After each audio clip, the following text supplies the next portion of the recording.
মার্কিন যুক্তরাষ্ট্রের সঙ্গে হওয়া অন্তর্বর্তী সরকারের চুক্তি বাস্তবায়নে সরকার কাজ করবে বলে জানিয়েছেন পররাষ্ট্র প্রতিমন্ত্রী শামা ওবায়েদ। তবে এক্ষেত্রে দেশের স্বার্থ রক্ষা করা হবে বলে জানান তিনি।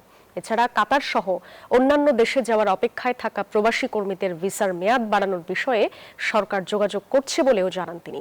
সোমবার সাংবাদিকদের সঙ্গে আলাপকালে তিনি এই তথ্য জানান।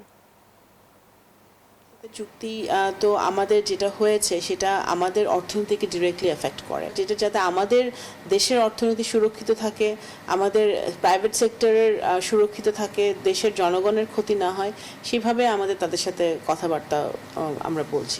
ইউএইতে আমাদের যাওয়া বন্ধ আছে, আমাদের শ্রমিকরা যেতে পারছে না, আমাদের কোনো শ্রেণীর মানুষই কিন্তু ওখানে কাজ করতে যেতে পারছে না।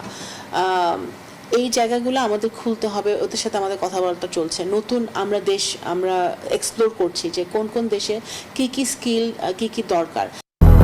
200-র বেশি সার্ভিস ও ফিচারে লেনদেনের সব বিকাশ অ্যাপে সম্ভব।